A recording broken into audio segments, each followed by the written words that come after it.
Alright, oh, I'm waiting for the rollers to come. They should be coming today in the mail. So what I'm gonna end up doing is I'm gonna end up fabricating this up real quick. I'll show you here in a minute.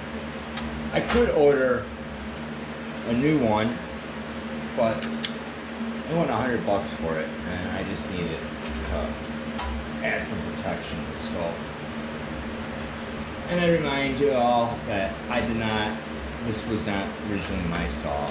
I got it for free, so I'm going to fix it up as I stated in part 1. If you haven't seen part 1, go check that out. What I'm gonna end up doing is I'm gonna see if I can just vice grip this on here together, and then just take it off and weld it on the table, because I really don't want to weld it on here because of splatter. Worst case scenario, I guess I could use a towel and cover all this up. I got one of those fireproof towels from Rockmount, which I might end up doing that instead. This way everything's kind of true. Just taking the blade off and then try to cover it up.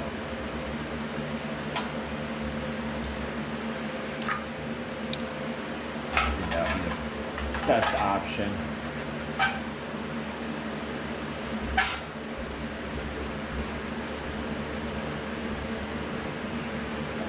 Blade either. I really don't care if I get splatter on the wheels or the bearings, because those are going to be new.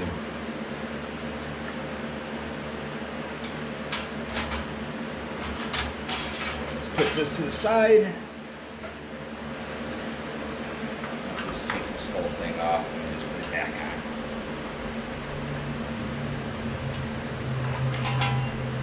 on. I'm sure I'm going to have a lot of people be like, oh, just order a new one, or this and that, yada yada yada. But you know, like I said, prices are going up. Basically, I'm just gonna put this back together once again.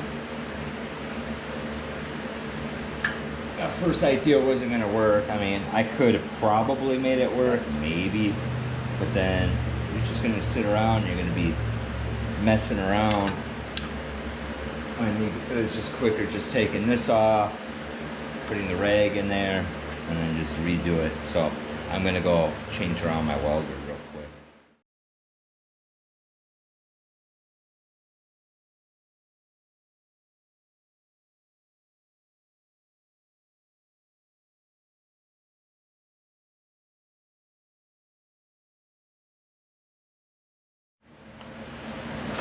What I'm going to do, just to be safe, is I'm going to spray down here. So, in this case, we get splatter down there, be easier to clean up. And I'm just going to, as I said, I'm just going to push this in,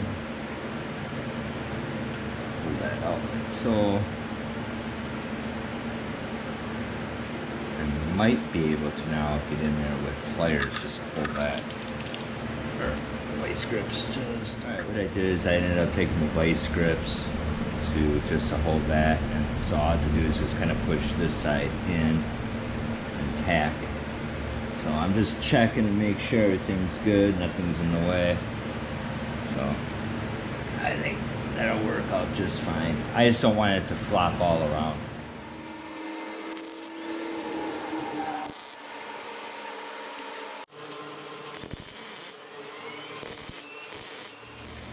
Alright, I got that all tacked up. It should work. I mean, obviously you have a little flex in there, but it's also not secured up here yet. I'm going to have to get 2 screws and bend that hinge in a little bit. But even with so like that, let's see if you can see here. It should be okay. I might just take, yeah, that'll work. Alright, obviously there isn't really much to see there. I got the hinge on. They're all secure down. That'll work out just fine. So let's move on to the next part.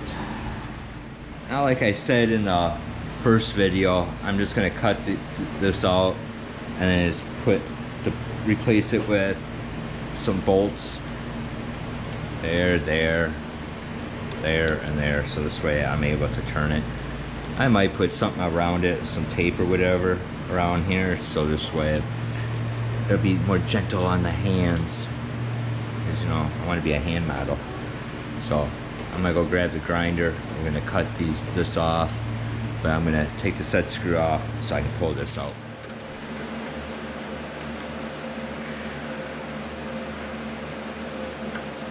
One good thing is that with those bolts, which I don't know if you can see, they don't have it on that shaft, so they didn't have this pulled back all the way.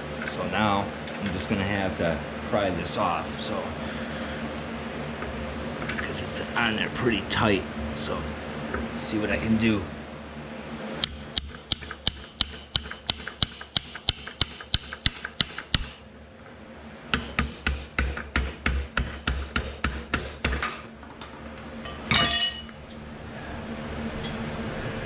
Go. Now what I'm going to have to do is I'm going to have to clean this up with a flapper, and I might have to retap one of the hose because of when they welded it, I can see it hanging in there, but I might be able to get in there with a file. We'll see. I'll show you here in a second what I'm talking about after I clean it up.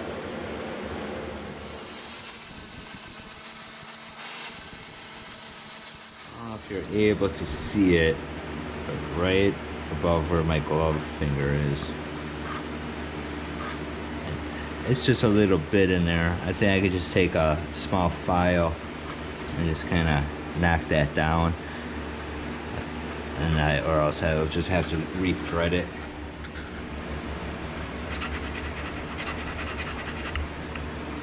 Yep, it's knocking that lip off. I'll test a bolt in here. Hopefully I'll have enough clearance just to get that bolt in there.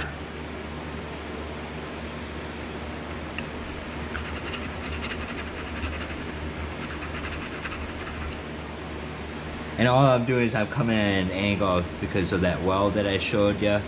That's all I'm getting. I'm not getting the threads. I don't really want to mess those up.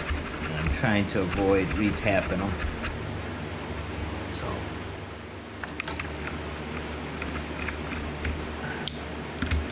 Yeah, two of the things are expensive. That's why it's good to know how to do some stuff.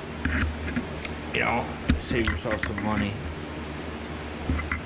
I know I'll have people, you shouldn't do that. No. You ain't me, and I'm not you. Or else you can just buy me my own stuff that I need. And just shut up. Yeah, that'll work. Now all I'm doing, because I really don't want to attack them, but I kind of stop right there. So I'm just giving it just a little bit of a turn. Because of that weld, when they tapped it, that's actually getting hung up in the threads. And this actually might help for it not backing out, mostly like when you're turning the wheel or knob, whatever you want to call it.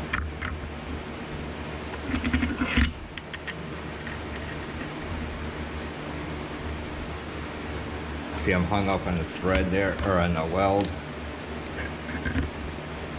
So basically it's almost like a lock washer. All I'm going to be doing is I'm just going to be putting tape around this, just because it's like it'll be easier on the hand. So I'm just going to ball up some tape.